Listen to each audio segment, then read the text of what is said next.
Hey, I'm here for 4umf.com. This is Naquan Busby, and I'm here with the author and the writer and the publisher and everything else, Mr. Michael Baisden, and the radio personality. How you doing, Mr. Michael? Everything is everything. How you doing, man? I'm good.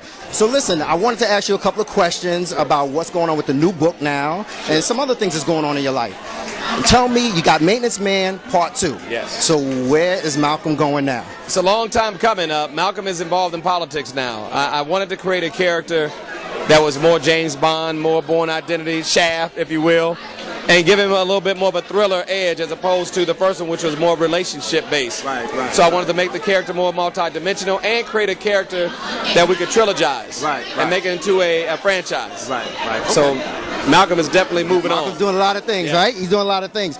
Listen, the other thing I wanted to ask you about, too, because I know you got the books and everything going on, but you got a lot of other things going on in your life, and there's a lot of other social issues going on right now. One in particular is definitely voting rights, and I know that you've been on the forefront of that, along with the Reverend Al Sharpton. I saw that on Politics Nation many times before. Tell me and tell the people why is it so important to get out there and vote in 2012. Let me give it to you in language we can all understand. You remember the movie Remember the Titans? Yes.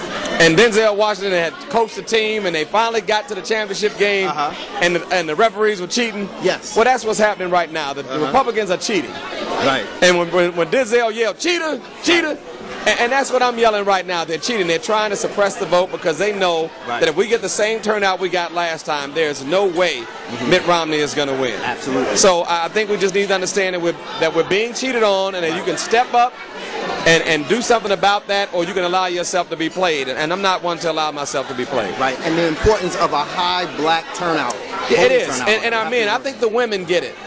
Yeah, I do. I think because they're so impacted by things that are political, by education, by the cost of gas. I mean, because they're involved with the children on so many levels, they're controlling the purse strings.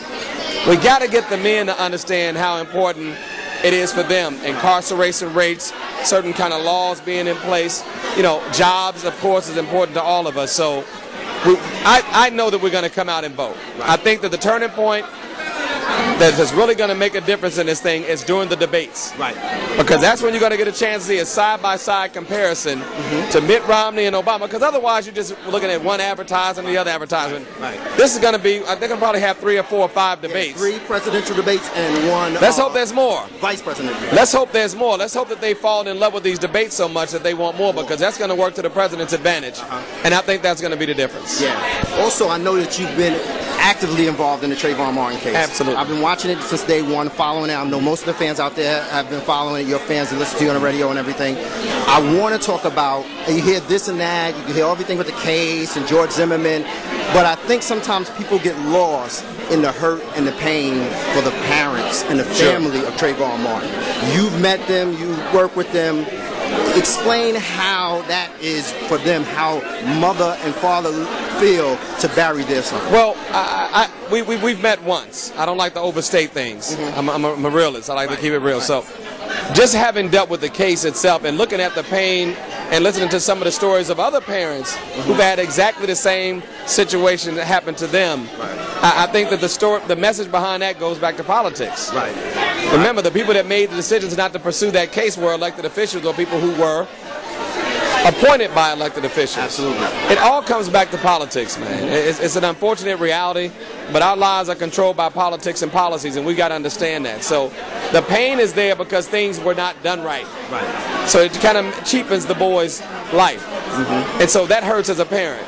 For me, as a person that is not the parent of the child, but someone who's active in the community, I've got to do everything I can to make sure that doesn't happen again. Right. And that means raising awareness. Right.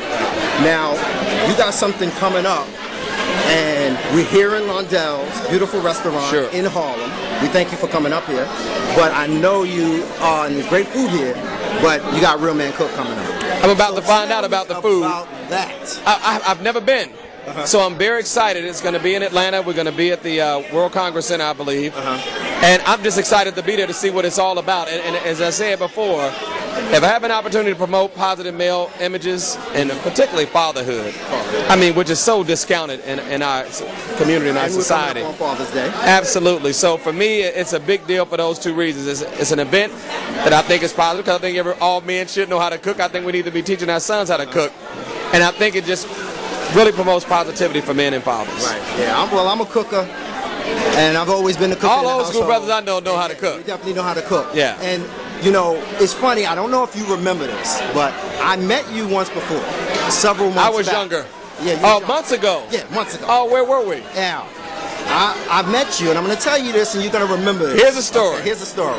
I met you because I am also the manager at the Mama Foundation of the Arts with Vi Higginson. Bye. Oh, wow. Well, her kids are going to be performing at our party on July 14th. How about that? Yeah, that's going to be great. We have a anniversary party that we do every year in New York.